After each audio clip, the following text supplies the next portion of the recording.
గదిని సగము పంచుకుంది ఎవరు అనుకోవాలి ఏం కావాలి మదిని బరువు పెంచుకుంటూ ఎవరికేం చెప్పాలి ఏం చేయాలి అసలు తను ఎలా ఉందో ఏం చేస్తుందో ఏమోలే స్పెషల్ మనిషైనా కూడా మనకేముంది మామూలే కళలు తెలుసా ఏమో బహుశా కవిత మనిషా కలల హంస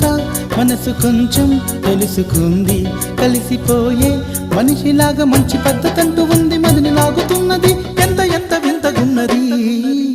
వెన్నెల్లో హాయ్ హాయ్ మల్లెల్లో హాయ్ హాయ్ వరాల జల్లే కురిసే తప్పెట్లు హాయ్ హాయ్ ట్రంపెట్లు హాయ్ హాయ్ ఇవాళ్ళ మనసే మురిసే మే నెల్లో ఎండ హాయ్ ఆగస్టు వాన హాయ్ జనవరిలో మంచు హాయ్ హాయ్ రామా